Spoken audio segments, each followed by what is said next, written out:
All right, let's see if this works. Down. Okay.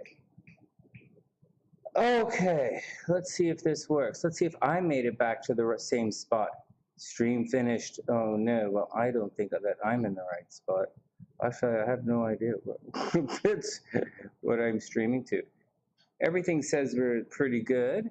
This doesn't say that I'm in the right spot. So I will go back. Oh, shucks. Well, that's bullshit. Well, fuck. Is anybody there? Stream finished. Hey, Diviner, what's up? Am I online here? Oh, there we go. Check 1, 2. What the fuck? This volume is fucked up. Hold on a second. Okay, I'm trying to, something is, hold on. Let's see. I think it's grabbing some other microphones. Okay, check 1, 2, 3, 4. This looks better. This looks better. Hold on a sec. Hey, Wing One, what's up? There we go. Watch your ears, guys. Watch your hearing. Holy jeez, that's so much louder. And while I'm at it, let's oh,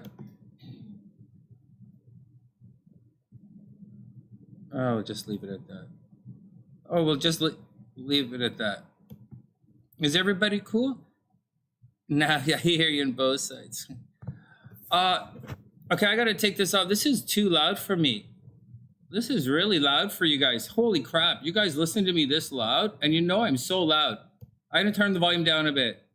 This is, well, I guess some of you guys don't have strong, I don't know. All right, we're back. Check, check, check, check. Check, check. Check. 1, 2, 3, 4.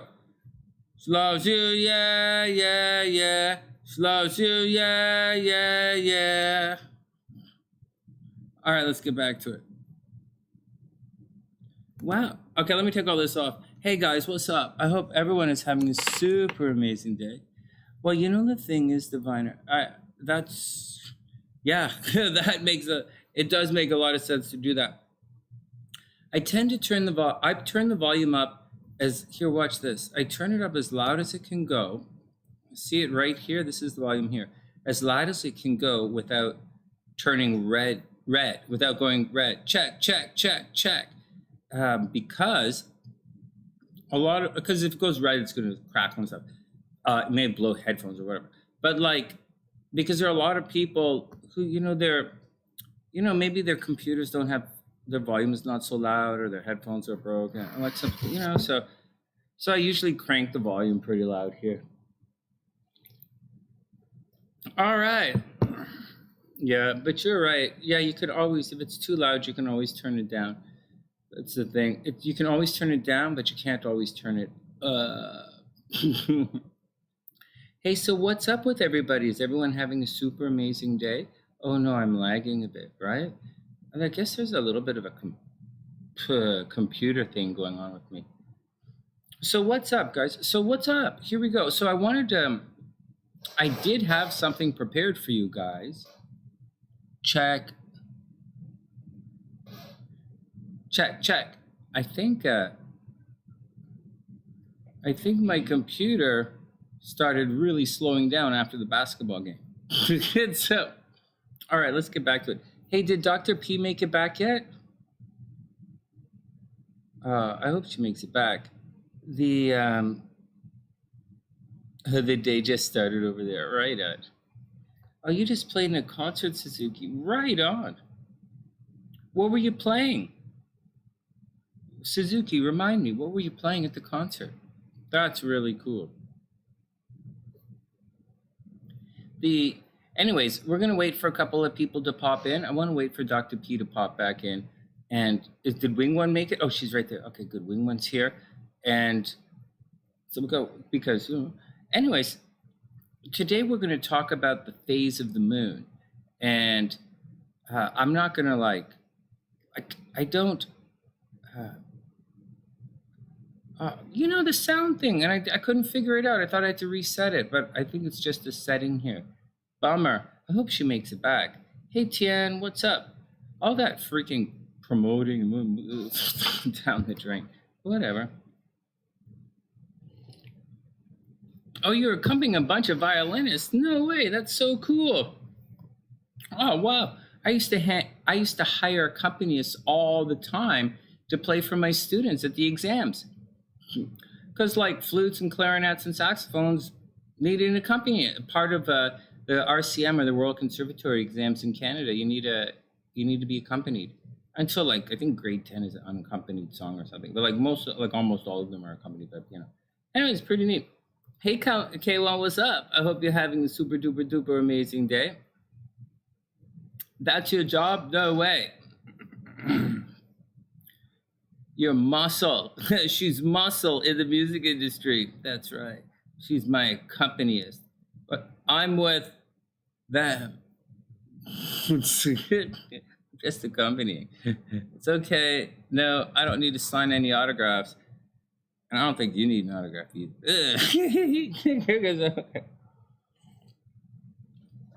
That's really cool, Suzuki. That's really, really cool. Okay, well, Dr. P is going to be here in a sec. So here's the thing. So we'll do our readings in a sec. But I wanted to talk about the phase of the moon. And I'm going to read it to you. But the thing I'm going to read to you is the one I've had forever. And I do a progressed report, but like whatever. But I'll explain it to you a little bit. But some of the stuff in the phase of the moon is not in this thing. And I read so much, I didn't write it down. I was like, oh, that's obvious. I'll go tell everybody. But like, and then I read this other thing and I don't know where the first thing was. Whatever. But I'll show you. All right, everybody sit down. Everybody be cool. We'll get to the readings in a sec. Let me just pull up. Let's see what I can pull up here. So this is going to go down. This is going to come. That's not going to come up. This is going to come up. And then this is going to come up in a sec.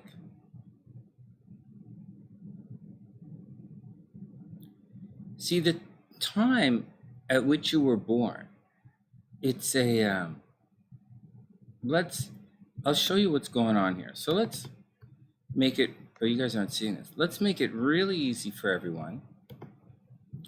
And just chill out for a sec. And I'm going to put the sun on the ascendant. So it's nice and easy for everyone to see.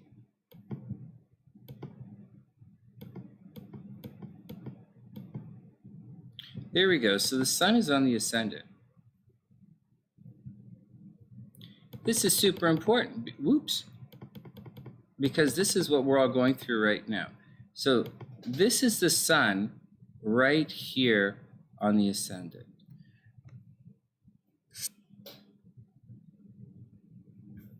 Fuck. The fuck is with my computer tonight?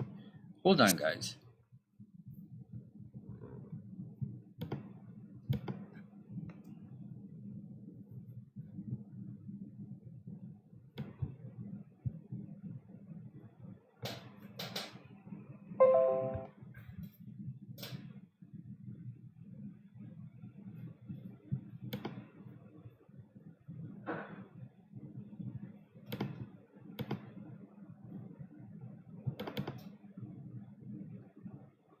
Hold on, one sec. I'll show you what's going on.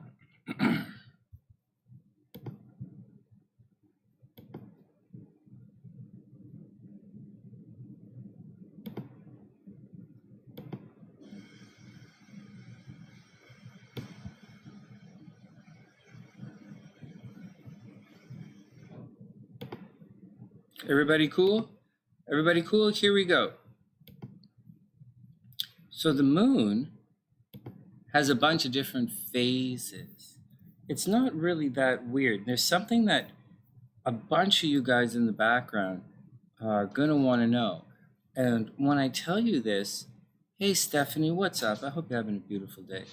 When I tell you this thing, this little interplay between the sun and the moon, you guys may or may not realize some things. I don't know. We'll see.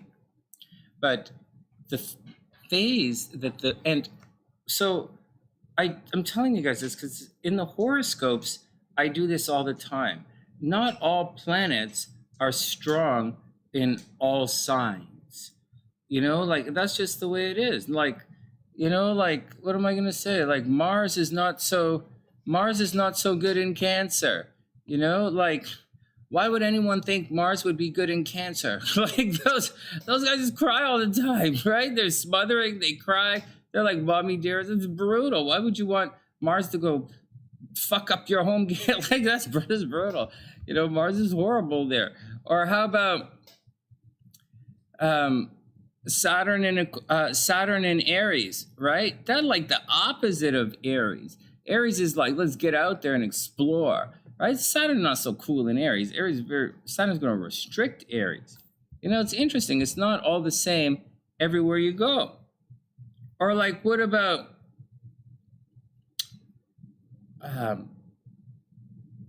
Venus in Virgo? That's pretty good for. And like this, not all of the planets are good in all of the spots. That's just the way it is. And so, anyways, in addition to that, forget about that for a second. But you'll know that when I do. But in addition to not the planets not all being in a good sign, let's say, because you guys are always asking, hey, what's the strongest planet in my chart, or what's the important planet right now, or what is this? You rarely ask me what combination of planet to planet means. You always ask me what combination of planet to sign means, or planet to planet. Anyways. So, in addition, that not all planet is cool in all signs. Not all planets are cool in all houses. Just saying. They're not all cool in all houses. And some planets are, but some planets really are super cool in some of the houses. Okay, so what else is going on with that kind of thing? All right, so having said all of that, when I do the horoscopes, I'm very often talking about the relationship between, when I do the overview, I talk about this relationship between the sun and the moon. And when I do the horoscopes, I talk about the relationship between your sun, your natal sun, like let's say Virgo, for example, and the relationship between your natal sun with the moon. And I do that in all the horoscopes. And I say things like, right now, this might be a reclusive time for Aries, right? Because the moon is back there. But at the same time, this might be a super get out there and be seen time for like Gemini. So like it depends. So it's different for everybody. So that just has to deal with how the planets interact with each other and the strengths of the planets and that kind of thing. But today, what I'm going to read for you is the actual relationship between the sun right here and the moon, which is currently there in the sky. But we're going to start with the new moon. This is important because, well, we have a new moon coming up later on in the week. And it's not just a new moon, it's a black moon eclipse. It's the second new moon in a month. So anytime there's two new moons in a month, the second one's called the black new moon, as far as I know, anyways. And this one just happens to fall whenever we have a new moon or a full moon in the same sign as the nodes. Astrologically, that's considered an eclipse, astrologically. All right, so what else do you guys need to know? So here's the deal, and I'm going to show you guys this, and then I'm going to read what it says. So astrology is the relationship between the sun and the moon. That represents light. That's your conscious, the sun, and your subconscious, the moon. Everything you see, which is the sun, and everything you don't see, which is the moon, and the forces of evil or darkness, which are the nodes. And that's what astrology is. The interplay between the light and the darkness, between the sun and the moon, you, and the nodes, which are this ethereal kind of energy that sort of guides all of your habits and the way you put your energy from your past and the way you transmute it into your future. And so that's what it's all about. In a really kind of regular kind of way, though. The sun is light, it's everything you see. The moon is your subconscious, and the nodes are where you fuck everything up. And so that's because they're, once again, they represent evil. So, all right, next. Hey, Pam, you made it back. Great. All right, here we go. So, are we safe yet? Oh, my goodness. Hey, yeah, tonight we should be pretty good right starting. We should be pretty good. And so I was looking at some of the charts. And so, okay, so this is it. The interplay between the sun and the moon, representing good, and the nodes, which represent evil. I'll tell you guys something about the nodes. The south node rules this part of the chart right here. Okay, so like that's where it is right there. And so the south node is pretty good. Just to say this again, it's pretty good in Scorpio. Now, most of the things you'll see says the north node is exalted in Taurus. But seriously, guys, I consider, and I'm really not sure where I got it from, but I consider the north node to rule Aquarius, or the north node to find a home in Aquarius, because Aquarius is the sign of being aloof, and the north node is the sign of being disconnected. Means it's disconnected. Anyways, neither here nor there. When we look back at the nodes again, we'll look at a deeper thing. And when I can find wherever it is that I learned that from, then I'll bring it and show you guys. Okay, so let's get back to it. So something interesting to note before I read everything, and this is an interesting thing because, because we're looking at stuff for Dr. P here. Now, when we have a conjunction, right? When we have a conjunction, a new moon or a full moon, you guys ready? I could have this backwards. A lot of times I have it backwards. I just want to remind you guys. But under a full moon or a new moon, this tends to be dry. Everybody cool?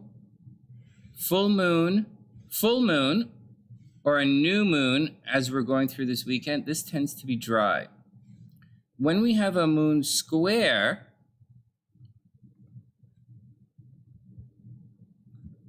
okay, if the moon square the sun, right? Moon square the sun, right? The sun is right here. This is wet, right? This is the time of month where there's big water. This is wet.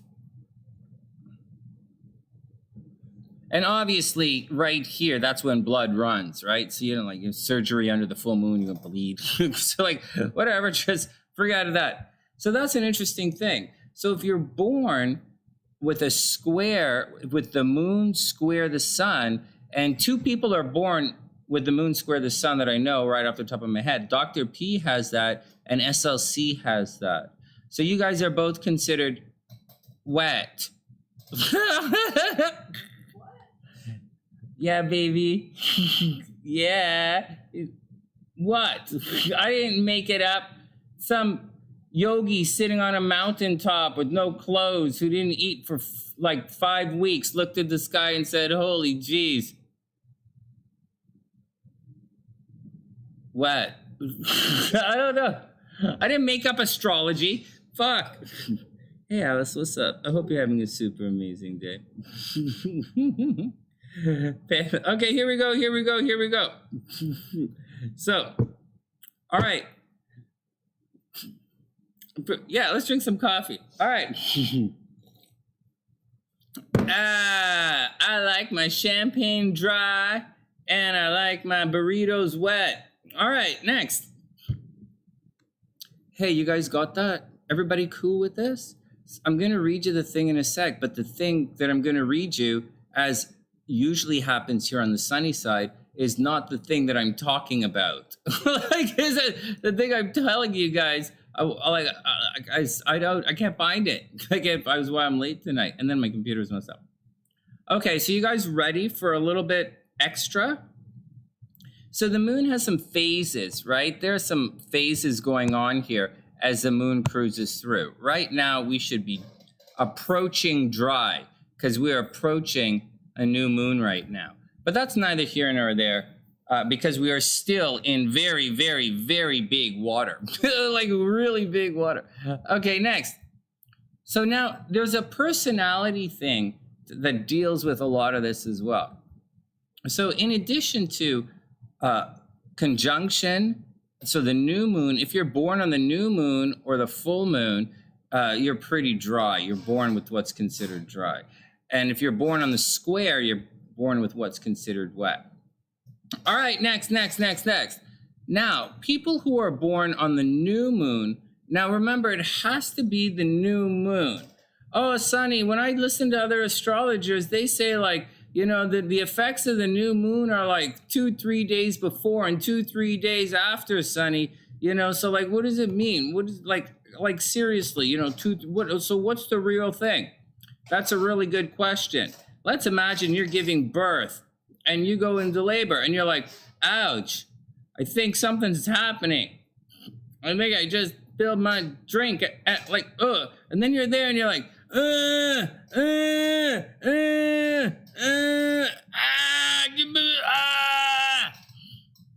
That's your applying aspect. And you're like,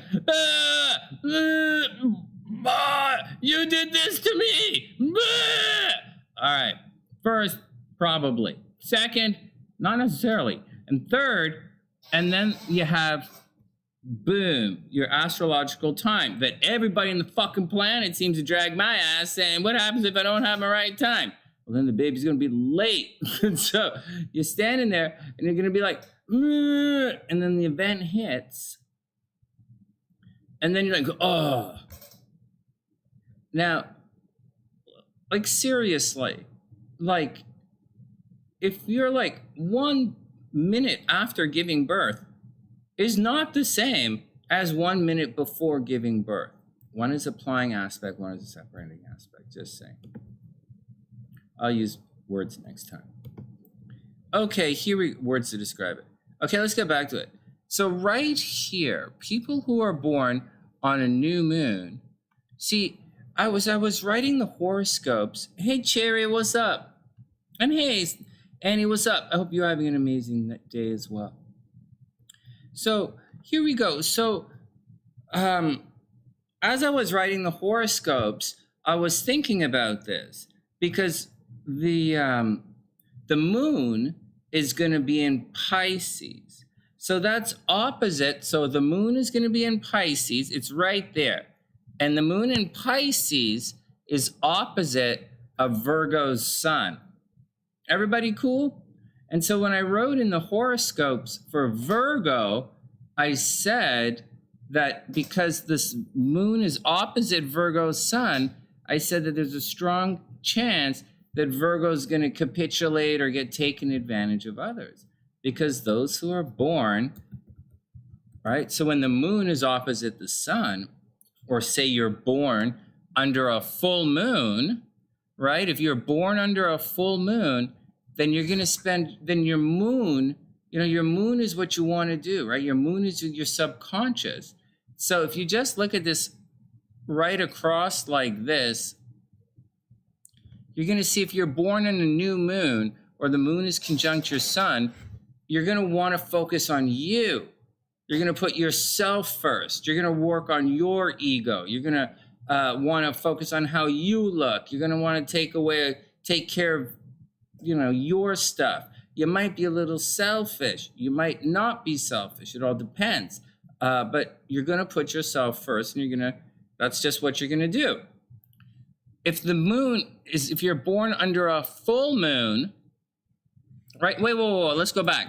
And the moon conjunct the sun, guys, tend to have a lot of energy. They can accomplish a lot. because their moon is like digging in with their ego energy. So new moon people have a lot of energy to get things done. And then we get to the full moon, guys. Now the full moon want to do things for other people. If this is you, then obviously this is other, right? So like you're going to want to give in to your partner. People who are born under a full moon, or people who have their moon in the 7th house, they get taken advantage of very easily. They're kind of yes people. They're kind of like, you know, they're in it. They're going to do what the other person says. So you really have to watch out. And that's the deal. That's the difference between the new moon and the full moon. Now, okay, you guys got that? So the moon, this axis right here, these guys do have a lot of energy to accomplish stuff. Now here's something that I'm pretty sure that you know, but I'm also quite certain that you didn't know why. People born under the square. So if your moon is square when you were born, there's a tendency to not have a lot of emotional intensity in the things you do. And I'm not saying you don't cry all the time. I'm not saying you don't get emotional. What I'm trying to say is with the moon square the sun, this is wet.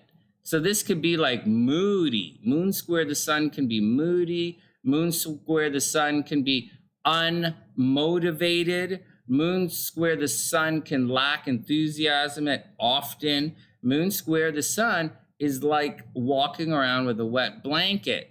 And so that's the deal. So here, massive optimism conjunction, massive doing things for the other people, the opposition, and the squares very much are like wet blankets. They're like, guys who are squares, they tend to be unmotivated. They have difficulty accomplishing things. And it's just their ego is at odds with their subconscious. So the light energy that they have and they project, it just doesn't vibe with what they want to be doing. So the moon is what you want to be doing.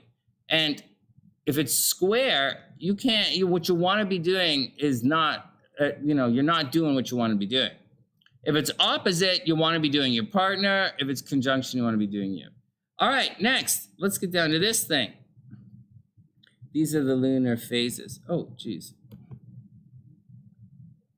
So now we're going to chunk out a little bit. Hey, sister, what's up? Hope you are having a wonderful day as well.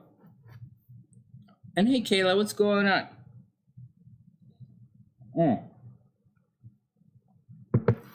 Okay, let's see what this says. So this is Sunny's 8 lunation phases and his progressed lunar reports that I send out to you guys. See, the new moon is right here. Yeah, this looks okay. New moon is right here, and the full moon is across in the first quarters. Okay, here we go. Let's read it out and see what they say. Okay, so everybody chill out. So here we go. The two most fundamental energies in our birth chart are the sun and moon. Okay? While the sun is the most yang or projective, remember the sun is the right eye. You look out with the sun, and the moon is the left eye. You bring it in with the moon. So having the moon square sun, is going to, anyways, here we go. Okay, the moon is the most yin receptive, providing us with the application of our purpose. The sun is the light and life of our system. The moon, being the closest heavenly body to us, controls the rhythm of the sea and all its creatures, as well as the flow of blood in the human body. As the moon distributes the light of the sun each night, we experience this partnership and are able to understand the relationship in forming the personality of the human being. Each night, a different amount of light is given off by the moon according to its changing relationship with the sun. With an approximate 28-day cycle, the moon will have passed through 8 phases, each phase lasting about 45 degrees or 3.5 days. These phases each have their own unique characteristics, which influence all life on the planet. The first phase is the new moon, at which time no light is emanating from its surface. Beginning at 0 degrees, it will have completed its cycle at 360 degrees. One way to describe these phases is to use the analogy of the plant. At the new moon, the seed is in the ground preparing for germination. It is implanted in a new beginning. In the early degrees of the crescent phase, the sprout is drawn up from the earth by the initial impulses of the light. During the remaining stages of the crescent phase, the plant goes through the strengthening process, mobilizing its energy against the elements of nature. When the first quarter comes about, the plant has passed the initial stages and survived and is now sending down roots. By firmly anchoring its life force, the plant is able to concentrate its energies in the growth of stems and leaves, with the tiny buds appearing at the beginning of the gibbous phase. All right, next. So you guys don't need to hear that. I'll just read you this straight out. I'll read the new moon and maybe the squares. New moon. When a person is born under the influence of the new moon, it is thought that in terms of reincarnation, this person has been born into the first carnation of an eightfold sequence. Everybody cool? No, right? All right, let's keep going. This person, I've been teaching a long, hey, sexy, I've been teaching a long time. I read the first line and I'm like, nope, they're not good. Class is fucked. Because you guys think, like, ever sit in class and you're like, what the fuck did he just said the first thing out of his mouth and I'm already lost. Yeah, well, the teacher knows that. You're like, I know it. I just read that. Okay, let's do it again. When a person is born under the influence of the new moon, you guys right, still with me, right? It is thought that in terms of reincarnation, are you guys with me? Remember the moon, reincarnation? This person has been born into the first carnation of an eightfold sequence. Nope, see you later, Sonny. I'm gonna go hang out with like somebody. All I wanna know is, does the guy think I'm cute? It's all I wanna know. Yeah, well, the guy probably thinks everybody's cute. Okay, next, this person possesses a quality of spontaneity. Everybody cool? The new moon people possess a quality of spontaneity. Thus, okay, guys got that? Thus, planning ahead is not always met with success. They view life as a grand adventure with unlimited possibilities. Living in the moment, the past is not important to them. Being born when the moon sheds no light, they've come to learn to respond instinctually and to act on intuition. They are able to navigate without maps and arrive at their destination with time to spare. They're often criticized for being overly self-involved, but there's a need for them to learn about who they are and how they project in the world. All right, next, let's get to the square. So that's the first one. I wonder whether the water thing I read about. Okay, well, whatever. The next thing we're going to look at is the first quarter, because these are you guys who square everything. Right, 90 degrees to 135. So if you square, and it's a quarter, right? Okay, first quarter. Let's check you guys out. So this is SLC and Dr. P. Hold on, I'll bring your chance up so we can. Hey, Leon, what's up? Hey, Tian, what's going on? Hold on, let me pull a couple of these charts so we can check it out.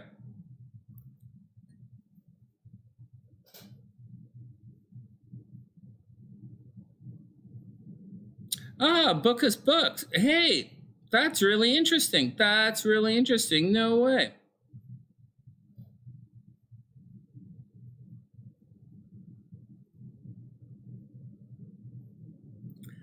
Wow. Everybody stop. We'll get back to the moon in 1 second. But I don't want to mess this up. Everybody stop. Watch this. Right? No, don't look at this. Okay, watch this. And listen to what we're supposed to be doing the moon, but watch this. So what Wing One just described, okay, this is what's going on. And Dr. P asked if we're out of it yet. Wing One just described and I'll read it in the moon, what's going on with Saturn right there, and the nodes right there. And this is a square. I've been saying a square is a decision. Are you going to do the stuff from the past, or are you going to do the stuff from the future? when you have a square, it's usually an either or. You know, they're not really compatible. That's why what I'm talking about with this moon stuff, you know, when the moon is square the sun, it's kind of either or. It's not the greatest thing right now. And the problem with the nodes is there are two of them. Excuse me. So it's on one. So if it was just one node, you'd be like, oh, okay, well, that's difficult, whatever. But there are two. So it's really difficult. Now, Wing One said, she told a friend that she's not spending the next 20 years like the last 20 years. And that's what's going on. And that's the choice right now between the nodes. Whether you're going to go back or you're going to stop and move forward. Very cool, guys. All right, but that's not what we're talking about. I just wanted to bring that up before we forget it. But before we move on to anything else, let's pull up another couple. Let's just pull up a couple of your charts so that we can see what's going on here. So, what? Oops. Oh, I guess well, I already know Dr. Okay, so Dr. P, she's down here. So,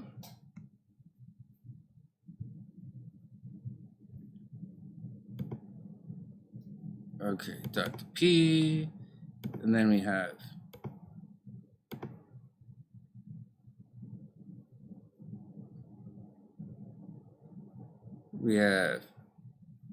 Stephanie H. We have Wing One. Stephanie H. Wing One.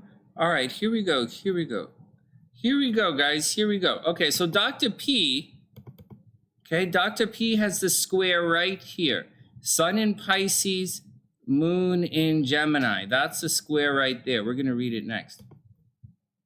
Then Annie H., Stephanie K., who's hanging out over there in Texas, she is born under a last quarter. See that? Sun in Scorpio, Moon in Virgo. So this is the square over here. Leo would be the square, and she's just on the other side of the square. So we'll get back to that a little afterwards. And Wing One,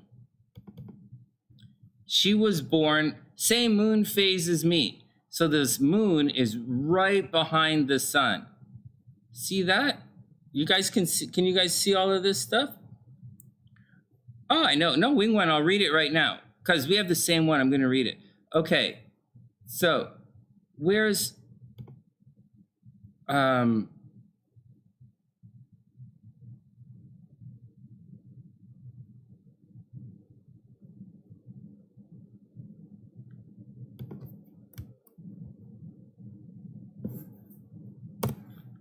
so where the frig is?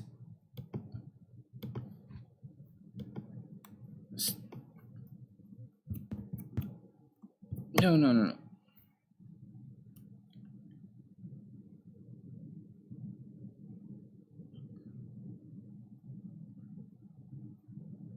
Okay, let's continue.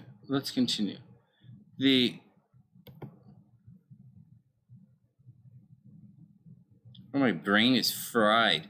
All right. Well, maybe someday it will unfry. You're doing pretty good for having a fried brain, Sonny. I know. That should be scary. Okay. Here we go. Okay, let's continue. So here we go. So what's up, Wing One? Yeah, she's the ex of the faraway guy. Here, check this out. Okay, so JM, hey JM, you are born on this, JM, you're born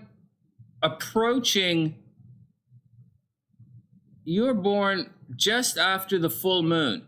See that? JM is born just after the full moon, right? Sun in Leo right here. So not full moon, after the full moon. And K1 is born right before the full moon. Guys got that? So let's see what we have going on here. So the next one is a square. None of you guys born on new moons? All right. Next up, Dr. P is a square. Okay, so the square is the first quarter. Okay, so Dr. P, first quarter. If you're born, forget the progressed. We're not getting that far. First quarter, Dr. P, here we go. Everybody up. First quarter moon. Let's do it. Let's do it. The first quarter moon can be referred to as crisis. Wait a second. She's not born in the first quarter moon. Hold on. I fucked this up. Dr. P. She is born, yeah, first quarter moon. Sexy, you're born in the first quarter moon as well. Because your sun is in buttery crab legs. And like, I can't remember anything after that phrase. I was probably going to say something tasty. All right, here we go. First quarter. All right, Dr. P and SLC. The first quarter moon can be referred to as crisis in action. Remember, first quarter moon is wet. I don't know what the hell these guys are saying so far because I disagree with this. It's a time in which the challenge is to manage the energy which is released by crisis and then to restructure into its new form. This sounds like bullshit. So I gotta get you the real thing. Oh, this is the real thing. People born during this phase are able to rise to the occasion of any emergency. So this is you, Sexy, you and Dr. P. They are able to make split-second decisions and act on them, even if their moon is in Libra. That's what it says. Really? No, but that's what I interpreted it as saying. They have the ability to tear down old structures and to recreate new ones. Because that's the lesson of the square, right? The square is either tear it down or keep going on to the thing. And I think these guys are talking about what a square means as opposed to all of the little stuff that I say. So like, you know that thing I just said about water and square, moon square sun is lazy and moon square sun is unmotivated. And these guys aren't really talking about that. This guy's describing what a square is in a chart. So, which is too bad because that other stuff's fun. I'll find where I read it. Okay, you guys are pioneers, trailblazers, the hero and the heroine. It's important not to unconsciously create havoc in their lives just for the sake of excitement. Even though the crazier it gets, the better they like it. It is likely they will create conflict in the lives of those entrenched in the status quo. You may find them working in emergency rooms and driving ambulances. All right. Next, are you guys ready? Full moon. No, Wing One, I'll read yours in a sec. Tien's born under a new moon. What? Tien is born right. Oh, Tien. Shit. Tien, I pulled the wrong chart out. Well, JM as well. TM and J. Sorry, I apologize. I thought I pulled your chart out. I didn't do it. Okay.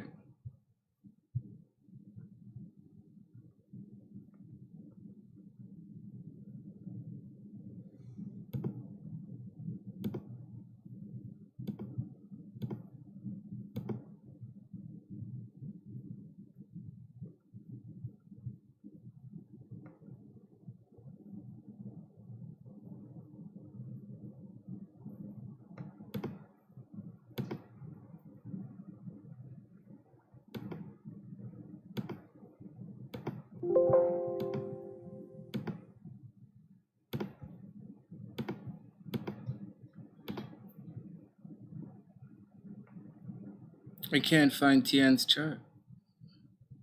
The fuck? What the fuck?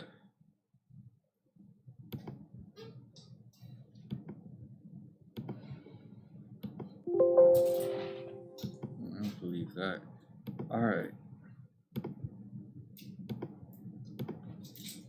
Tien, I can't find your chart. I can see Britney Spears' chart.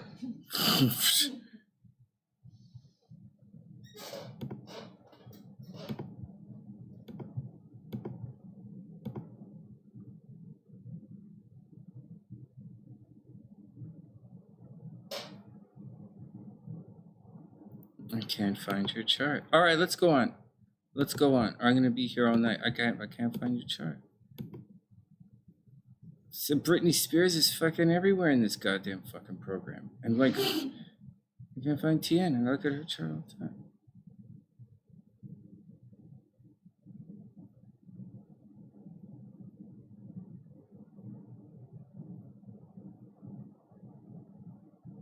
No. All right, let's get going. I know. I know. All right, let's pull it up. Just give me a second. Just give me a second, guys. I don't know why the hell I don't have this chart.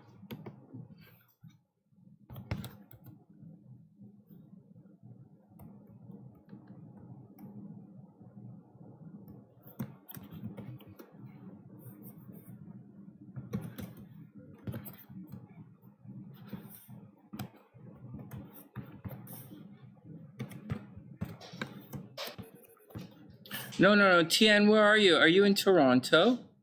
Or are you over in... I'm getting you guys mixed up.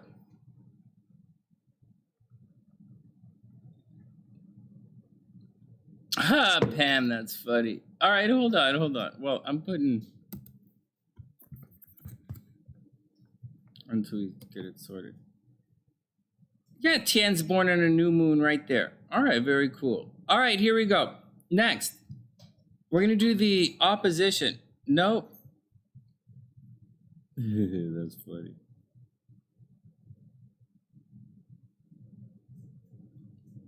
Okay, hold on. We're going here.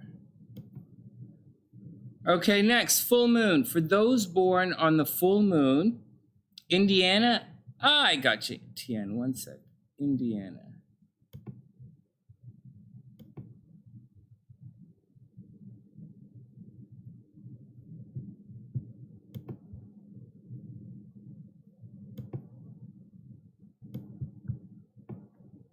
Hey, Alice, what's up?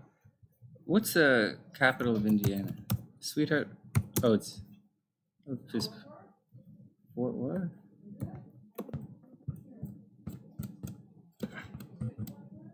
I don't know.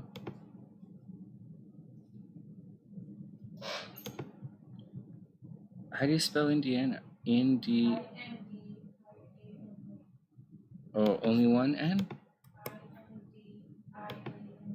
Here we go. All right, here we go. It's 18th. All right, let's switch it up. Indianapolis? Yeah. All right.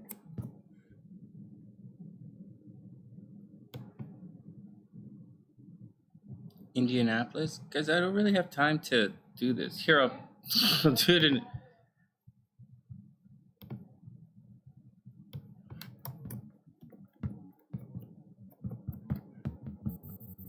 All right, next.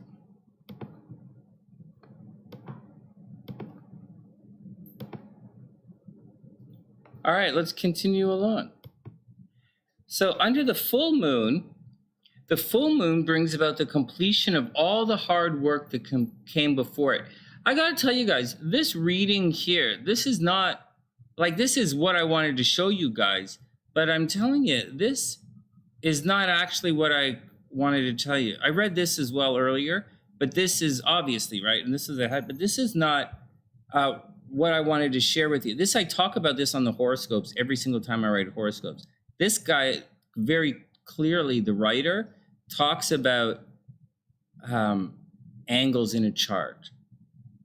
So this opposition, I'll read you the full moon, but he's going to describe it as kind of the story of how the angles unfold in a chart. So just, take it with a grain of salt, because I know you guys want to know, like, really, more specific things, like full moon people get taken advantage of, full moon people get divorced, full moon people do whatever everybody else says, full moon people get a lot of sex, Full moon people tend to run hot, cold in relationships, that kind of stuff.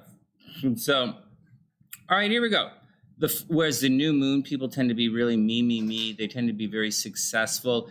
Their mood changes more often. It oscillates. They change their appearance, right?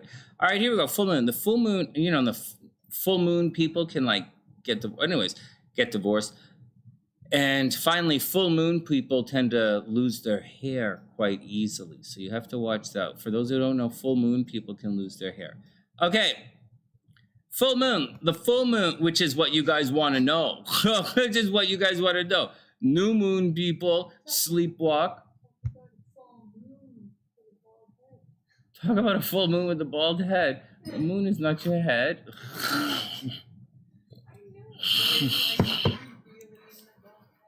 I do. I get it.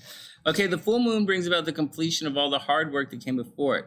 It's time in which the structure, having attained perfection, experiences the urge to become infused with meaning and purpose, the breath of life. Check this out. For those who study angles, this is kind of important. It's a time when all of the when all that was instinctual becomes deliberate action. All that was felt before will now become visible. The ideals are to be realized. Anyways, this guy goes on and on and on in some kind of bullshit kind of way, saying that the full moon is actually the completion and that you move forward. And at the full moon, it's kind of the birthing time. Like at the square, you decide if you're going to move forward or not. And that's what he's pretty much saying. Anyways, and then you work through the progressed phases. And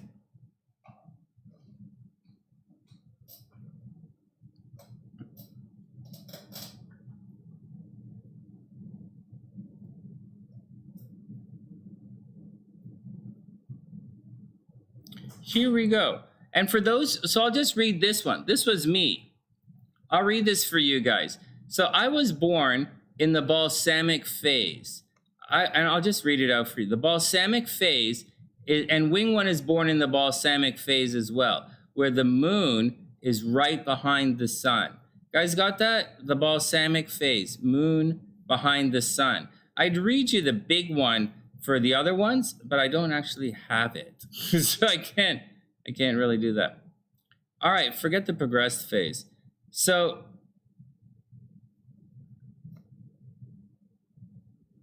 okay, so if you're born in the balsamic phase, it says that this, so for myself and Wing One, it says this is a very karmic lifetime in which you are meeting all those with which you have unfinished business from the previous 7 lifetimes before this one.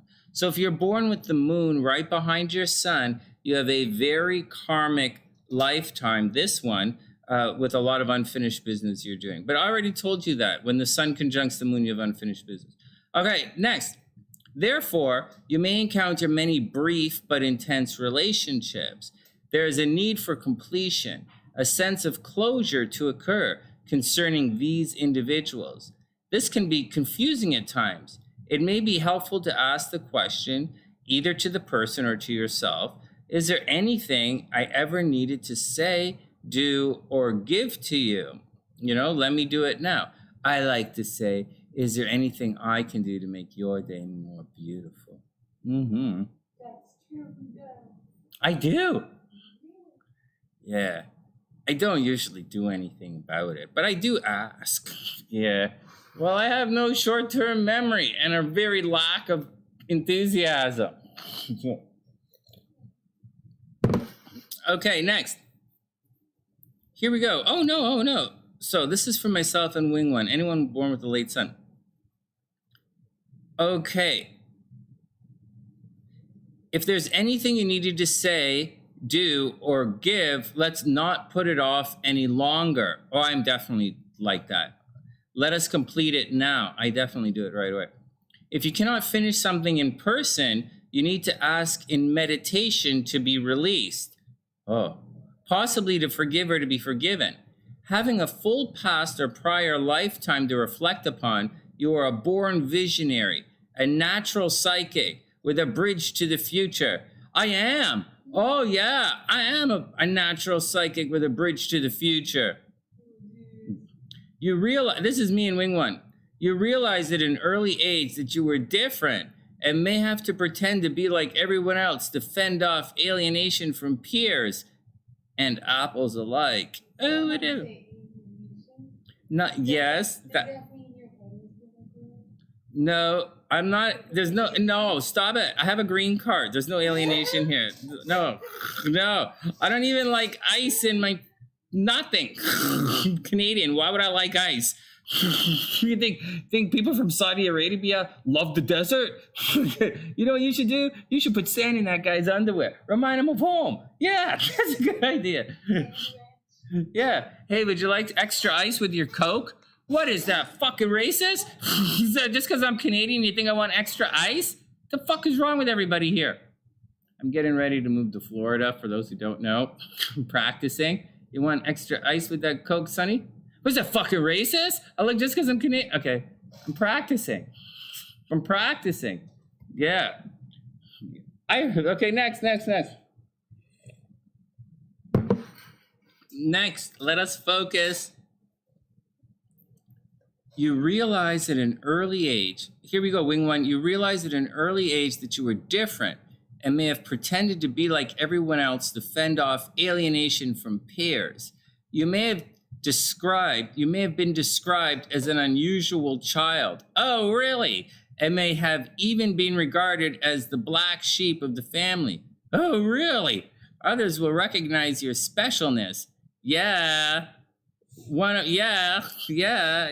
I brought my mittens. Hello. How am I going to eat if I didn't bring my mittens? Hello. I knew we were going for lunch. One of your unique qualities is to be able to take the key meaning of all situations, not some, all, and distill it into wisdom, its wisdom essence. Yeah. You can then transfer this awareness and consciousness in others to live beyond this physical life. I'm working on it. Your commitment is to the future. Oh, that's true. By reckoning with the past, you can consciously make a break with it. You sense that something is larger than yourself can manifest, though, if you want to make the commitment to allow it to do so. Oh, these letters have stopped working in my head. For one to understand you, one needs to look at is what's happening through you. I tell you guys, we're conduits all the time, man. The transmission of essential knowledge is your purpose. Yeah, bring it. Oh yeah, progressed phase. Oh, that didn't do much. All right, next. Everybody chill out. I'll read SLCs and Dr. P's. 1 sec, because I have SLC right here. Because obviously she's my wife. She got her chart right here. Why do I have Coco Chanel's chart up here? Oh, that's Coco Chantel. Not Chanel, Chantel. Okay, sorry, Coco, I'm bugging you. Okay, hold on.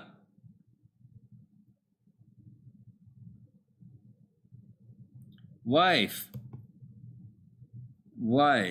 Okay, let's see if this is gonna work. So to do this, I need to do a this and do that and do that. I don't really want to do that, but I'll do that anyways, because what the fuck? And then we'll do that. English is always a good way to start. Hand in hand is the only way to land. Always the right way around. Okay, so you're supposed to be a first quarter kind of girl. Oh God, your son's progressed into Leo. Gotta hang out with a Leo progressed chick. Oh, Sonny, tell me again how beautiful I am.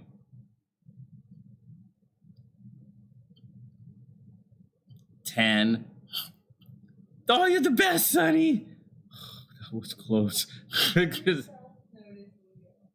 Tell me how pretty am I, Sonny? Blue? Lavender. Stop it. Everybody calm down. Hey, Mary Jane, what's up? I hope you're having a super amazing day. Everybody calm down. Everybody calm down. SLC is a stunner. That's for sure. Oh, yeah. Like a gun. Zap. Wouldn't want to get kicked there twice. Oh.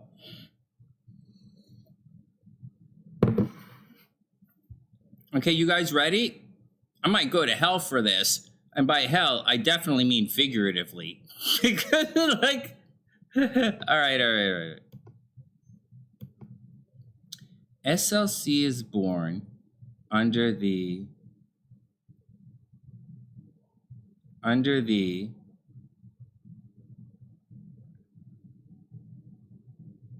first quarter. Okay, SLC and Dr. P are born under the first quarter. It says, wife, you were born during the first quarter phase of the lunar cycle. Yeah, I told you that. All right, next. This is the third phase of the instinctive action. Action is the essence of this phase, whether it is to clear the way for the idea to manifest or to bring the essence of the idea into actualized being. You are the one that can always be expected to do the unexpected. Oh, that's the fucking truth. All right, no, wait. Everybody calm down. Sonny, you don't have to say everything that jumps into your head. All right. Let's read that again. You're the one that can always be expected to do the unexpected, able to rise to the occasion. Your innate impulsivity and creative ability thrive in situations that require simultaneously quick thinking and action. Well played, little crab. All right. You may feel your, and Dr. P, you may feel your life is characterized by crises that you either find yourself in or that become crises by the way of you handling situations. Oh, no shit, right? Oh my God, that's so funny. All right, stop. They meant, yeah. Constant mental and or physical movement is a natural state for you to be in, as it is necessary in your instinctual approach to tearing down the old to make way for the new. This square, right? Tearing down, moving forward. You have a choice, right? At the square, you're going to tear it down or you're going to move forward. Okay. This energy can be applied to the physical world as well as to the ideas and concepts, i.e. antiquated ways of doing things. It means you guys do old-fashioned ways of doing things. You guys are like doing the most fucked up things. I'm only speaking as a loving husband right now. Not just saying, you guys do the most fucked up things. All right. Getting the old out of the way is more important to you than actually building of the new. It's a square, square. So just be cool with it. You know that progress cannot continue by living in or holding on to the past. Because you push in order to keep things moving, you may invite crises. You guys, because you guys push in order to keep things moving, you may invite crises. Because you guys nag, you may invite crises. All right, you can handle it. Survival is something you learn early on. Okay, next. Managerial skills come naturally to you. SLC is really good at managerial skills. She's an amazing administrator. Managerial skills. She could do her BBA. You would have been good at, okay.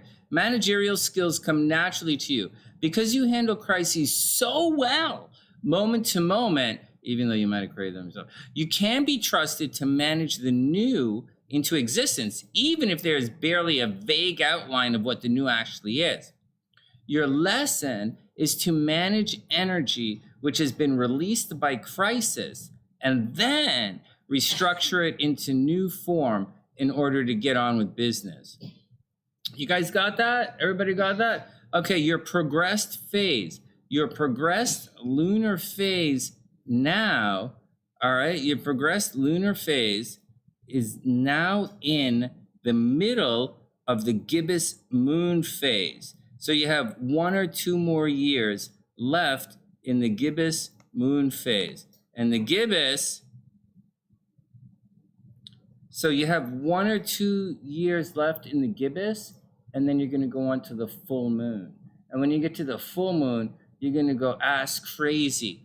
And you're probably going to like, I don't know. It should be interesting to see. But let's read where you are right now. And I'll show everybody what's going on. So you're in the gibbous phase right here. Guys, see the gibbous phase? So you're going to see that her progressed moon is this degree from the sun. And if we look, her progressed sun is in Leo. And her progressed moon is in Capricorn. And you see that? Aquarius is the opposition. Yep, your progressed moon. Yeah. Yeah, 3.5 years. It's 2.5, 3.5 years or some shit like that. All right, here we go. And so this says and so when Sunny speaks, because I don't really cut it down into like these like 8 angles. You know, I'm only about the 4 because like I gotta do all this fucking shit. Oh, here, I'll read it. Okay, your progressed phase. Is that what you want to know? Let me read it to you. I don't know. Her chart's in a different program. Together, like I don't. All right. Oh no, I don't. I have Dr. P's chart right here. Oh no, I don't. That's someone. Okay. Okay, hold on. Okay. We'll look up Dr. P's thing in a second. But I'm doing a different thing with Dr. P's chart, and I need the other writing. But this is, here we go. For SLC's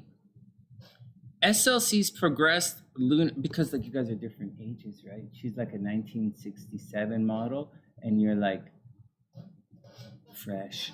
You still got fresh paint. I don't want anything. I gotta be careful. Don't say Don't say that. What? Because I'm like objectifying you. Model will be like, what, my paint ain't fresh?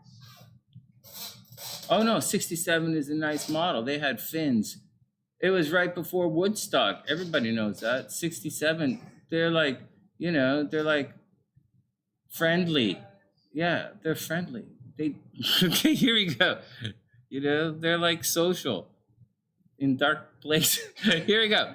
Your progressed phase, sexy. SLC, your progressed lunar phase is now about in the middle of the gibbous moon phase. So you have 1 or 2 more years left in this phase.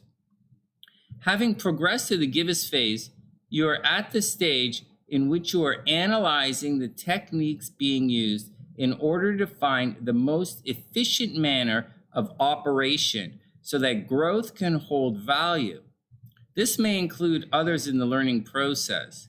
Okay. It can entail an apprenticeship of sorts. Do you see what happens? They say you're going back to school. Having progressed, you're at the stage where you're analyzing the techniques of being used. Okay, it can entail an apprenticeship in order to perfect your individual functioning. Okay, whatever that means. This will lead to a more expansive approach, a way in which you will begin to stretch from your more detailed personal approach to going outside of yourself to participating in larger things. This phase is a transition from instinctive operation to that of conscious and deliberate action. By scanning, understanding, and perfecting what has begun at the new moon phase, you're becoming fully conscious of its existence in its entirety for the first time. You will figure it out shortly in 2 years. This responsibility, the ability to respond, will usher in the full moon phase. Right, whatever. You will then be ready to pass into a new awareness, blah, blah, blah. Blah, blah, blah, a successful integration of 2 polar opposites, culmination of perfect complementary forces, blah, blah, blah, 1 common goal, bullshit, bullshit, next. All right, next.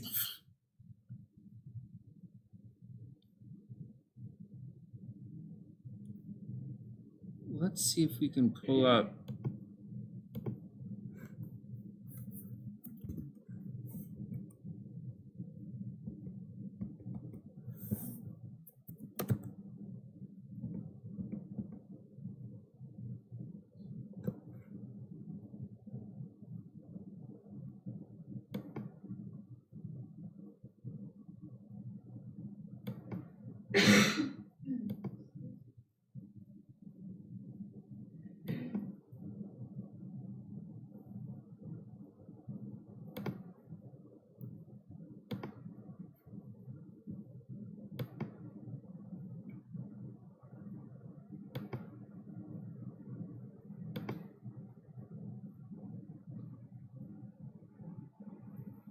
I don't have Dr. P's chart here.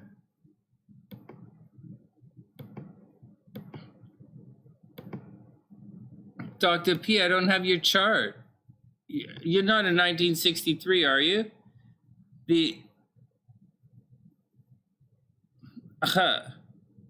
Hey, Dr. P, what's your, I don't have your chart. Oh, wait, I have your chart right here.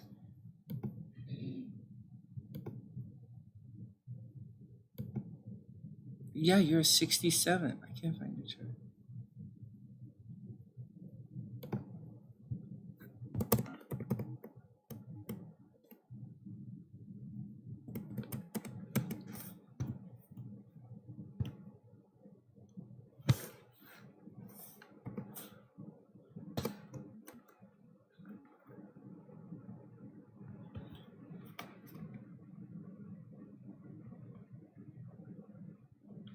Fuck. All right, everybody hold on. This is going to take fucking forever. All right. I don't have your chart. All right, here we go. March 1867. Fuck. Fuck.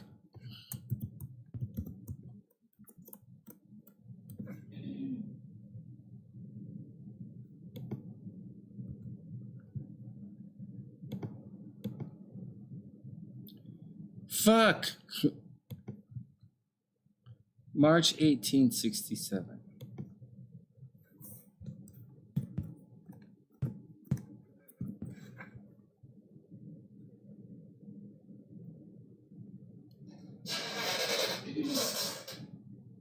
Oh my God. When is TN? 1071. Okay. Dr. Pam 31. 5:05 a.m. Baltimore.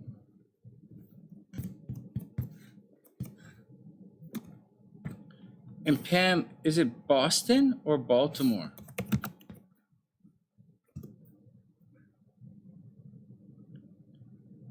It's okay.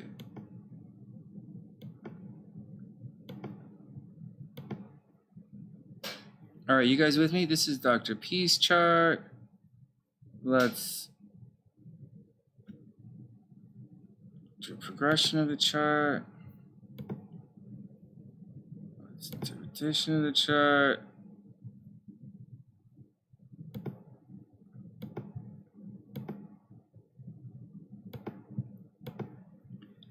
All right, before we do that, let's have a look.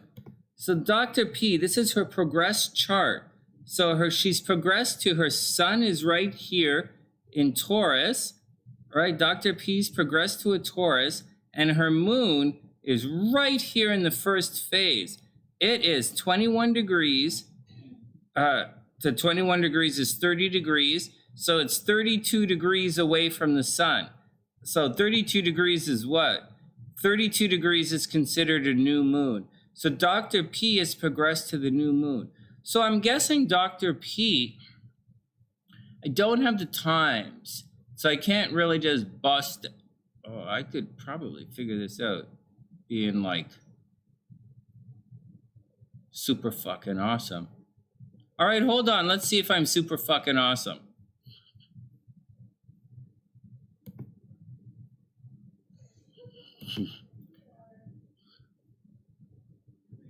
I'm going to use a different thing.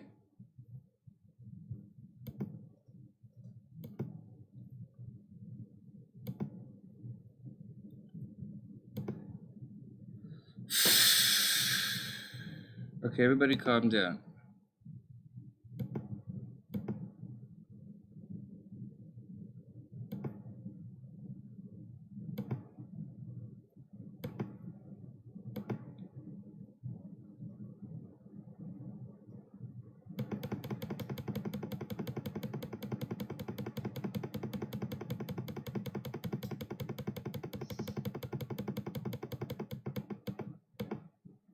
All right, so let's pull it back. So we're going to go to her birth date, March 1867. I'm going to do this, although I'm using a computer, this is about as manual as it's going to get. March 18th. Here we go. So this should be exact at March 18th. So this is what we're doing here. So you'll find, How could it, oh, different time period. All right, well, the time is like, whatever, close enough. I could go.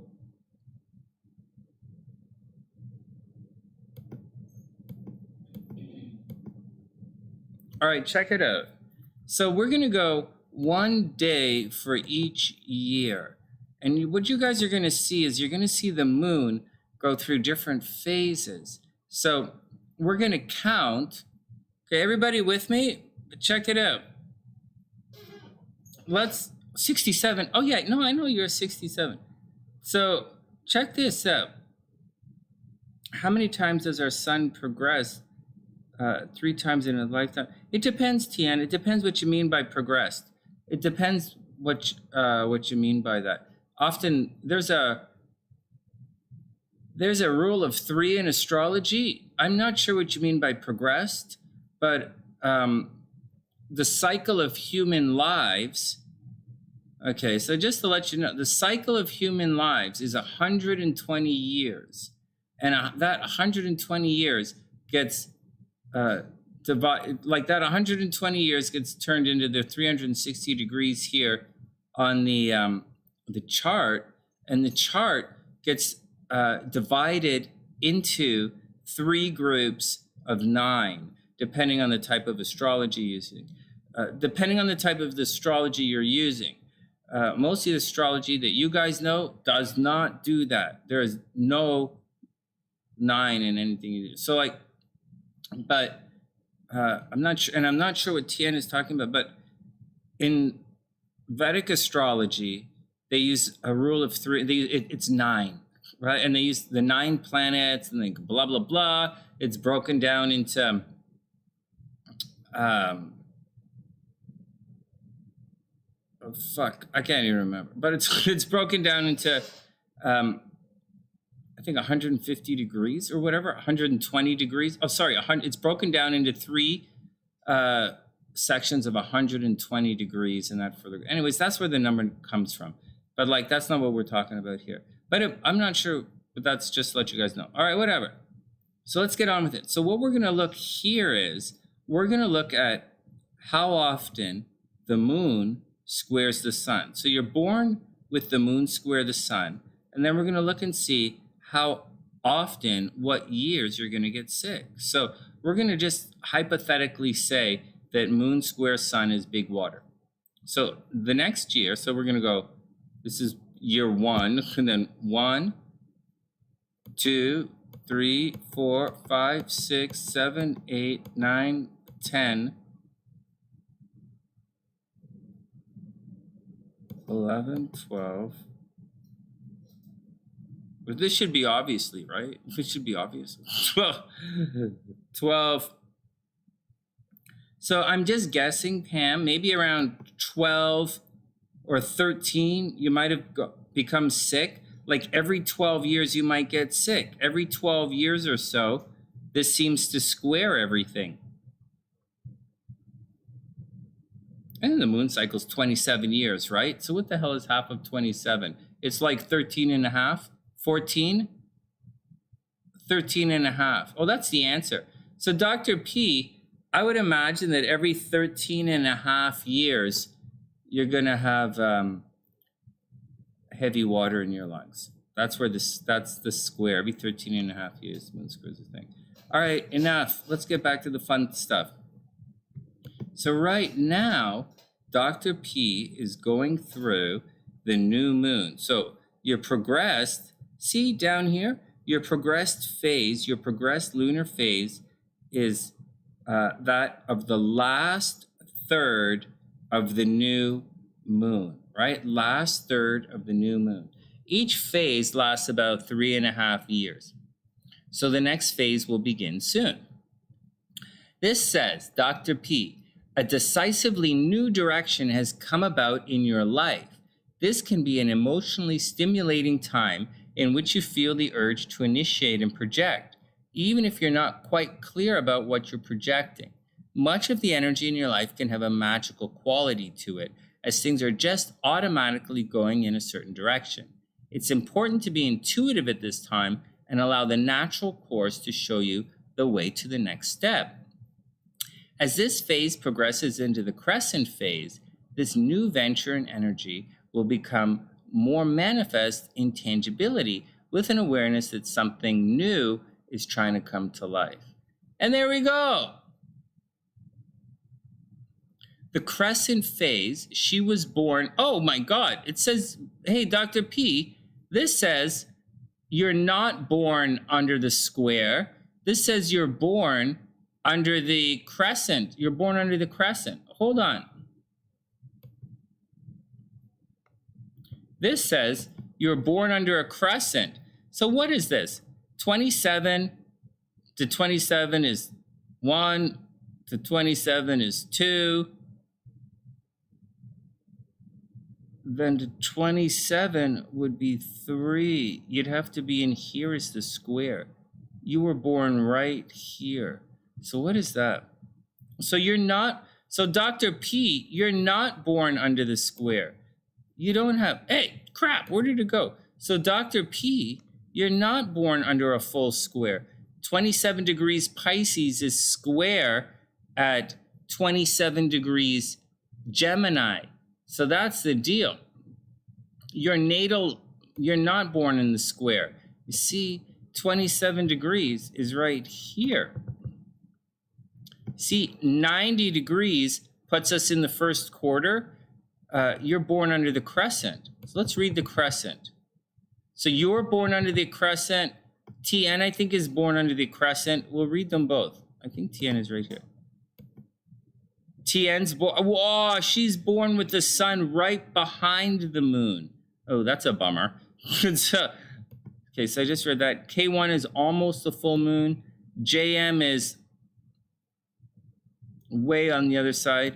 Okay, read ring 1. Stephanie H is born on the waning side as well. I think that's right there. We'll have to see. All right, next. Let's read what Dr. P says. So Dr. P, you are born, your natal phase is the crescent phase.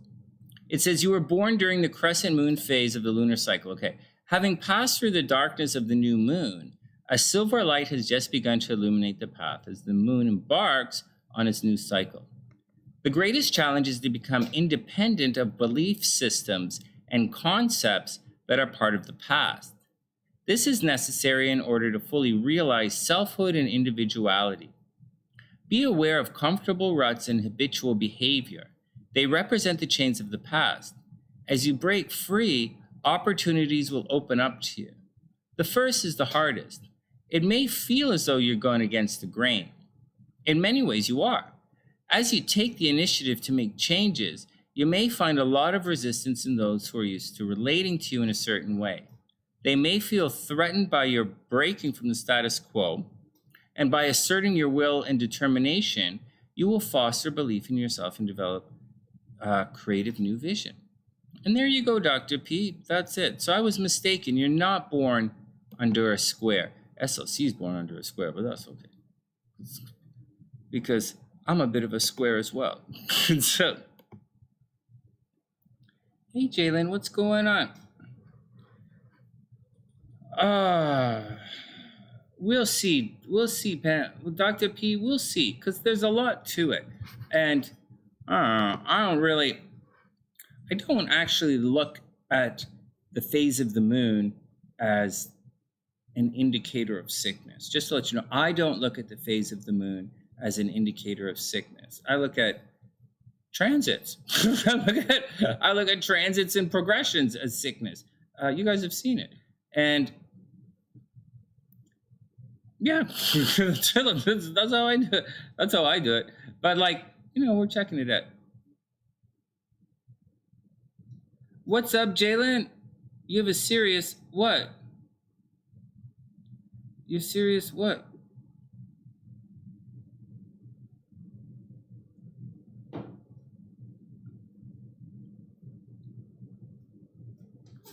Do I think that the birth chart is like a, Dr. P says, thanks. Sweetheart, Dr. P says SLC's born under a square is great for her new career. Yeah, yeah, yeah. Actually, SLC is a bit of a brainer. Well, obviously, merit brainer, but I think the moon aspect is fascinating. I didn't go about looking for it. I'm studying other things. I'm studying the dasha system, and there are a couple of different dasha systems that I'm studying, and it's not that easy because, like tropical versus sidereal zodiac. How about the Vedic astrology didn't use the same calendar as Western astrology. So, and Vedic calendar has 360 days. I don't know if you guys know, but you're like calendar has 365 days. I don't know if anybody ever clued in, but that's the deal. We talked about this several times as we learn more about it, and it's a lot of fun. We talked about how the calendar came into being. We talked about a couple of conspiracy reasons why, and it was a lot of fun. But whether it's fun or not is completely irrelevant. Like, it's fun, but like, we got to like figure this out because we have stuff to do, and it's trying to give answers to everybody in this world. But I think it's kind of fun. All right, next. Anyways, so I was starting to... So what the hell am I doing? I was doing something. I was looking at those books for Dr. P. For those who don't know, I put a couple of astrology books on my website, thesunnyside.net. You should be going there for resources anyways. You guys may or may not know that I routinely put, stuff on the website and I take it down, right? Like, these books are going to get taken down because, like, fuck, everybody's like, what the fuck? I give you my shit for free. And so, guys, show me another astrologer who gives you all their shit for free, and then we're going to have a conversation. But here we go. Anyways, this is the website, right? I was watching the basketball game earlier. Watch this. And I put it up here. This is the link that I used to watch the basketball game on. Did I take it off? These are the links I used to watch the Boston game, and then I watched the Raptors play the Sixers. I didn't promote it for you guys because I can't really figure out how to put a chat into this. So I can't like watch it with you guys and chat at the same time. So until I figure out how to do that, that's where it is. And there we go. Anyways, let's get down to the books. So I put some of the books here. These are two of the books that I put. Remember, join Scribd if you want. You can get this stuff on Scribd. So Practical Vedic Astrology is a neat book that I look at these days. I really like it, and it's great for you guys. The type of astrology, if you want to do... Because you guys are all Western astrologers, but regardless of whatever you think, regardless of whatever you guys think, you guys are Western astrologers, and your focus, believe it or not, is pop culture astrology. That's what you guys are, which is okay. It's kind of fun. All right, so now, I guess I can't make this any bigger, right? Anyways, in this situation, I like this book because it really has it all in this giant little chart kind of format here, and it's pretty good. And so we get things like the sun, or wait, we're talking about the moon today. So right, so it tells, and it tells these combinations are, well, these are observations, but the combinations here, this is what you do in astrology, right? It talks about the sun and the moon. If the sun is in Cancer and the moon is in Leo or both, blah, blah, blah, you're going to have a weak body, right? We'll figure it all. Sun and the moon in the same sign, right? Whatever, but mutual nivasas can cause poverty. Like, it's such a big, like, it's not as easy as you guys think. It's not as simple. If the sun and the moon are in Libra, the sun is weak, the moon does not lose strength, blah, blah, blah.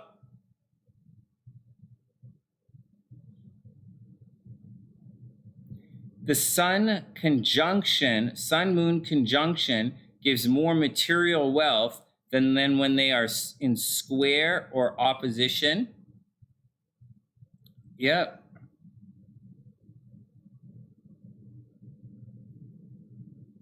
Anyways, I really like this book. And then we have the moon, right? It talks about the body parts and what to worry about. There's wind, blood, you know, the breast, cheeks, calves, left eye, you know, stomach. Ailments of the moon are like heart. Well, heart's the sun. I don't know why they wrote heart here. Lungs, asthma, diarrhea, kidneys, diabetes, jaundice, appendix disease, blah, blah, blah. Skin disease, anemia. It all falls under the moon. Water, horned animals, coughing.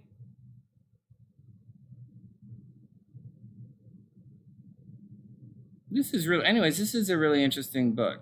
And I hope you guys like it. So it's there. Has a bunch of, that's the first one. The second one is a little bit more advanced. This one talks, and I don't, maybe it was this one. This one talks more along the lines of, here, I'll pull up the table of contents for you guys. Talking about some of the stuff you really want to know. The role of the 8th house, how to become popular, different planets working together, how to find happiness, timing foreign travels, good times, bad times, blah, blah, blah. Unnatural deaths, right? Health and diseases, a bunch of Vedic medical astrology in this. And that's what you got for now. Next time I pop stuff up, I might put up some different stuff, but that's what we have right now. And that's right here on the sunnyside.net if you want to check it out. All right, and I'll take it down and put other stuff up. All right, next. We're having a highly administrative day. I gotta say, this is all administrative. Hey, Beast, what's up? Tommy? Who's Tommy? What? Who's Tommy? What are you guys talking about? Your 8th house looks grim in the second book. Oh, well, you got a 10. Well, the second book is Sweet Dreams Wing 1. I'm going to take off shortly. The second book is, well, like, okay. So here's the deal. When you guys read this stuff, you have to take it with a grain of salt because, like, here's something that's really interesting. And I told this to SLC a while ago. When I first started astrology and when you guys... Oh, Jaylynne, you didn't offend anybody. I just kind of got sidetracked from your question. Okay, just read it with a grain of salt. And remember, it's not that easy because it's like, it's, you know, the calendars don't really line up. Jaylynne says, oh, the moon and the tummy stuff? Oh, yeah, moon, Cancer, stomach, breast, stomach, yeah. So Jaylynne wants to know if I think that your birth chart is like a spiritual blueprint for when you're born. And yeah, I think it is.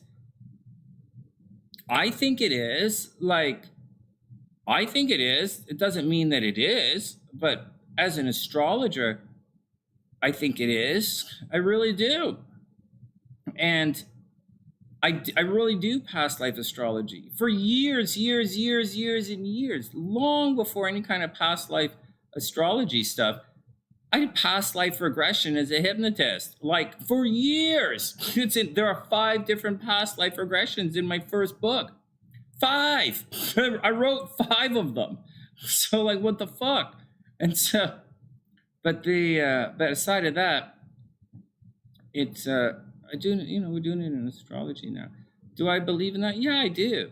I believe very strongly in karma. Do I believe in reincarnation? I do. Yeah, I do. And I do believe that the astrology is a blueprint for timing things. I do. And that's what it is. That's what I believe. I believe the lessons are there. And I believe in repeated cycles. I 100% believe in repeated cycles. I believe in repeated cycles of various durations. I do believe that good effort sometimes results in positive returns. Sometimes positive effort results in negative returns. I know that. And, it's just, different part of the wave. It's not really that big of a deal. I also know that just because you were a certain way in a past life doesn't mean that you're going to be opposite in this lifetime. Actually, I have no idea why anyone would think that. Why you would think that you spent your last life as a very benevolent person, so this lifetime everyone is going to take from you. That doesn't really make sense. Or last lifetime, you were really selfish in your last lifetime, and in this lifetime, you're going to be very benevolent. That doesn't make any sense of any kind. What makes sense is you were an asshole in your last lifetime, you're probably still an asshole. And you will always be an asshole until you learn your lesson. And that's how I think it works. This is what I think. You're always going to be an asshole until you learn your lesson. And then you'll stop being an asshole. And the same with goody-goodies. You'll always be a goody-goody. From your last life to this life to the next life, you will always be good. And because you don't de-evolve. You don't suddenly go from human to fish, even though I joke about it all the time. That doesn't make any sense. It doesn't make any, or else the world would have a lot of fish and less humans. And it doesn't. The world has way more humans than ever before. So obviously something is happening. You guys are progressing. Just saying. All right, next.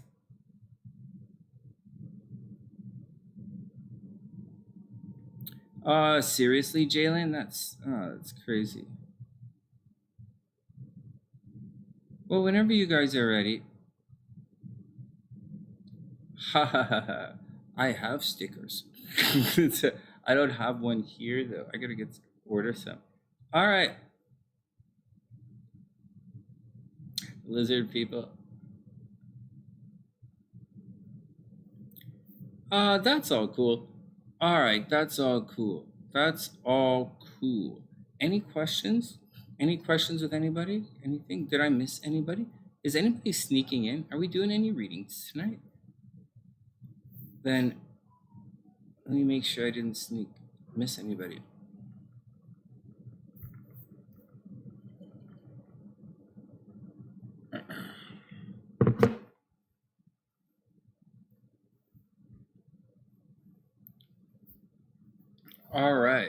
All right. Well, I'm going to get out of here then. If we're not doing any readings, I'm going to take off. Can I ask?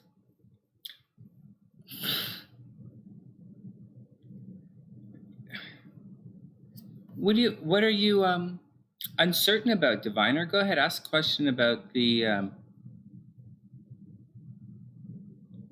what's your what are you uncertain about as far as your houses are concerned?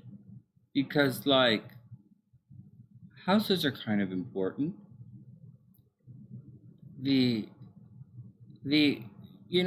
For the houses, very important, really important.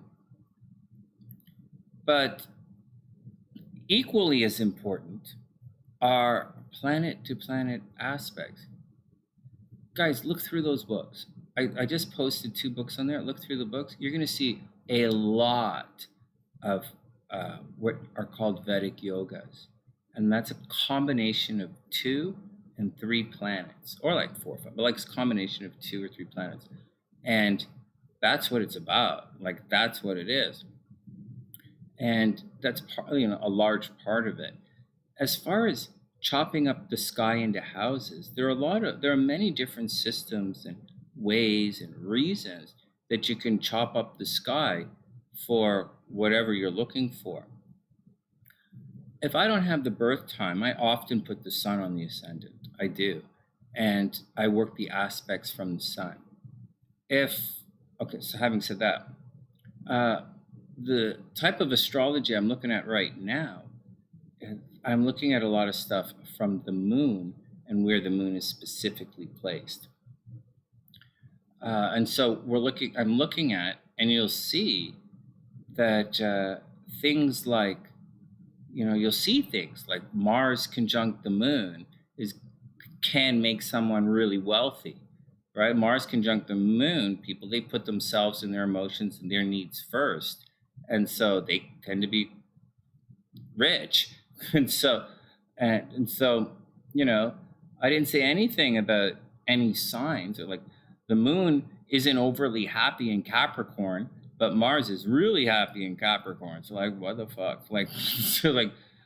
But anyways, so that's what's going on. But there are times when you're going to put different planets on the ascendant. But again, that's not, and certain types of astrology actually use the ascendant as a point. Watch.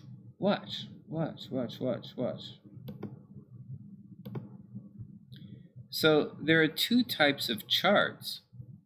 Let's see if I can find them. There are two types of charts.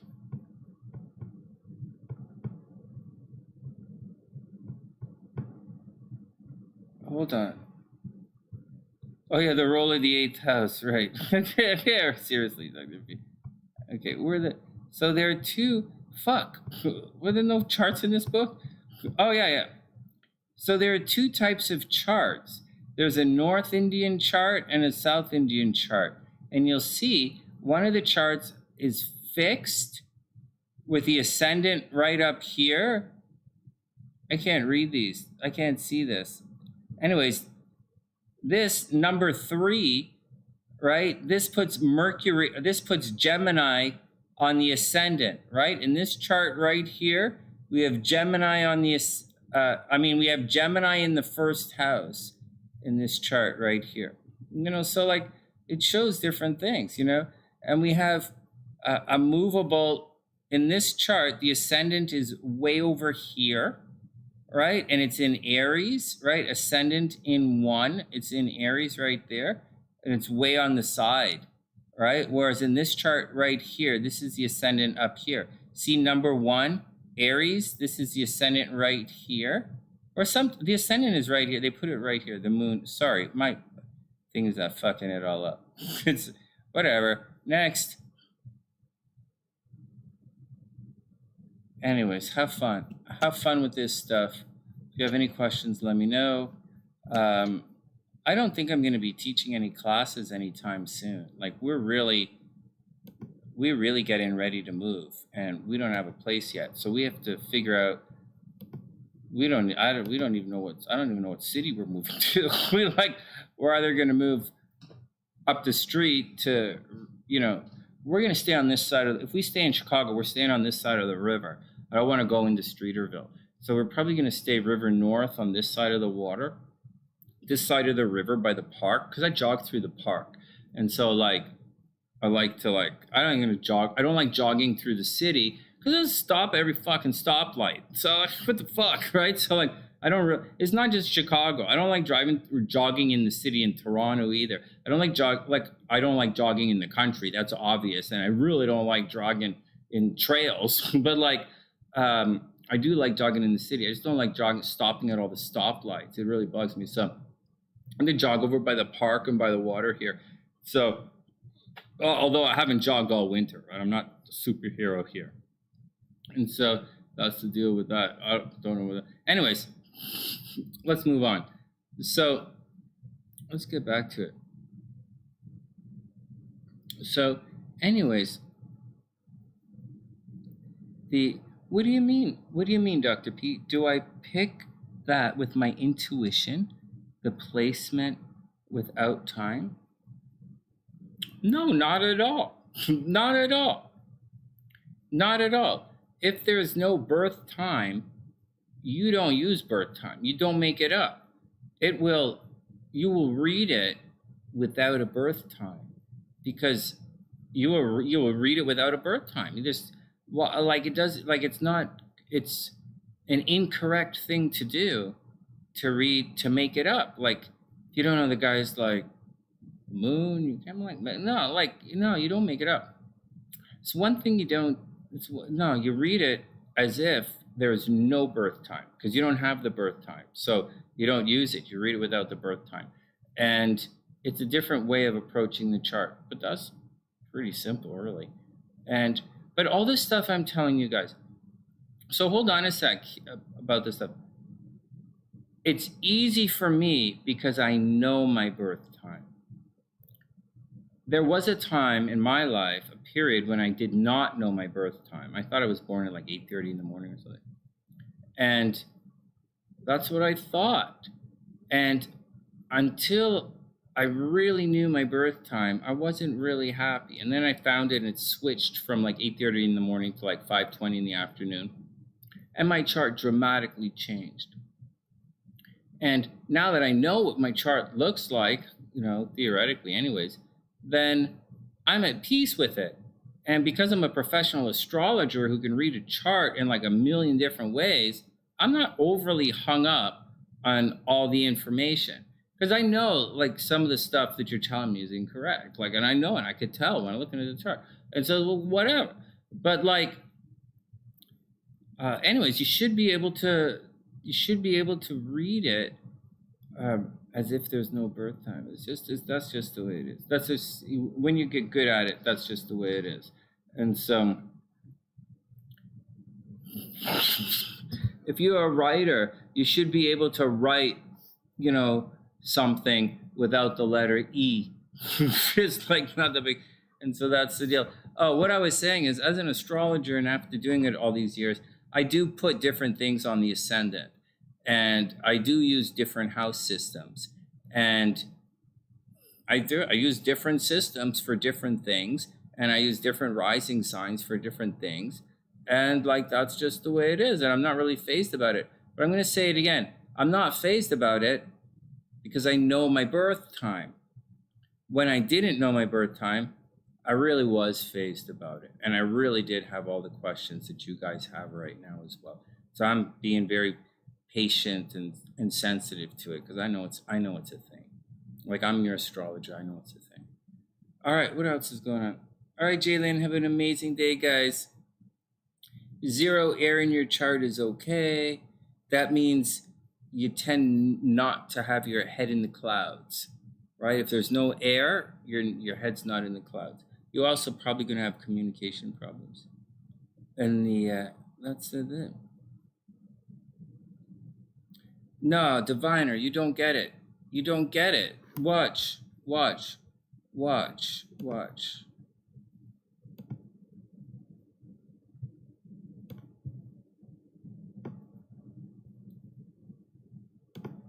It's not that you don't read it without houses. You read it just like this. See this thing here? Watch this. This is degrees. Like, what part of new moon? Like, this is a new moon, right? You read it by degrees. And the degrees are going to tell you what's going on. And that's just it. So you would look at, right, when the moon is 90 degrees away from the sun, it's going to behave as, it's going to have similar results as if the moon was in the 4th house. Because the moon is in the 4th house from the sun. It's not in the 4th house of houses. It's not like from your Langa, or it's not going to be in the 4th house from the ascendant. It's going to be in the 4th house from the sun. And that's a big deal because that's what we spent 2 hours talking about this today. But it's all right. It's tricky to wrap you. It's very tricky to wrap your head around. It's very tricky. But once you wrap your head around it, you'll get it. And then it's not just wrapping your head around it, but when you do lots of readings using planet to planet aspects or distance from the sun, so to speak. When you get into doing those kind of things, you'll find it's going to be very accurate. In addition to distance from the sun, you do things like distance from the moon. And then you can superimpose different house systems on that, like quite sincerely. with quite sincerely, you can superimpose different house systems on that once you get the distance from the main planet out of the way. And when you go to the website thing, I mean, when you get here and you're looking at these books, they will say that, right? They will say, it gets directional strength, right? Mercury in the houses, forget about that. Mercury in the signs, well, this is talking about houses here, I guess. Yeah, this is talking about houses. Well, there you go. Well, that's not really, I guess this doesn't answer your question. But anyways, that's how I do it. You'll see how I do it. Just watch. I do it without birth time all the time. All right, next. But you'll figure it out. You'll figure it out. Just watch and figure it out.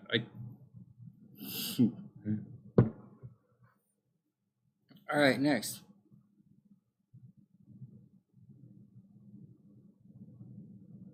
What's up, Jaylynne? Yeah, you gotta watch it. What, you don't feel whole without knowing your birth time?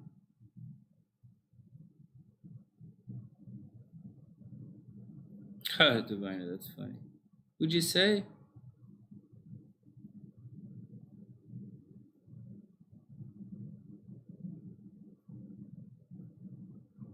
Why are you technically a Taurus? Oh, because of the day you were born? The day or time, right? That's all right. All right, guys, I'm going to take off. Because this is not sunny side. These are not questions for me. These are questions for someone on Twitter. These questions aren't for Sunny. Not that anything is wrong with them. I super appreciate the questions, but you guys are locked into stuff that you have to understand those things to understand sunny side astrology. And the astrology here is sunny side astrology. I very clearly just gave you 2 Vedic books. I don't know why you would be talking Western astrology with it, but we put it together. But we do put it together, and it's a lot of fun. All right, guys. I'll see you guys later. Oh yeah, you're born at 0 degrees Taurus. All right, guys, and with that, I hope everyone has a super amazing night. Wishing everyone the best of a super night. Don't worry so much about those.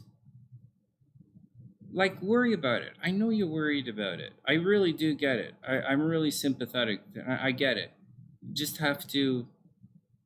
You guys have to wrap your head. You guys are going to have to make peace with it. Jaylynne's going to have to make peace with being at 0 degrees Taurus and find out what it really means.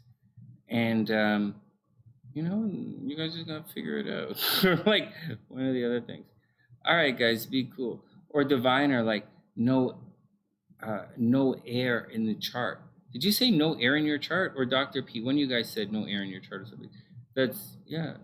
It's all cool. I'll give you an example. Easy one. I have no earth in my chart, so it's difficult for me to be grounded. It's why I work with a lot of earth signs, because I do it on purpose. They're grounded. They help me achieve material success. If I work with the air signs, then I will have a lot of intellectual success and a lot of ideas and a lot of rapport, and I'll write a lot of books. Or I might not write, I might just talk. But that's a very air thing. Or water, because I'm a Scorpio. There's a lot of water in my sign. So that's an example of not having any earth in your chart. So if you don't have any air in your chart, you might be, not as chatty as you want to be, or not as into ideas, probably more into facts than concepts. And that's just the way it is. All right, let's get out of here. Oh, it's Diviner has it. All right, guys, let's get out of here. And with that, I wish everyone the best of a super, super beautiful night. And that's the deal, guys. Wishing everyone the best. And I'll see you guys. I wish everyone the best. And I'll see you guys soon.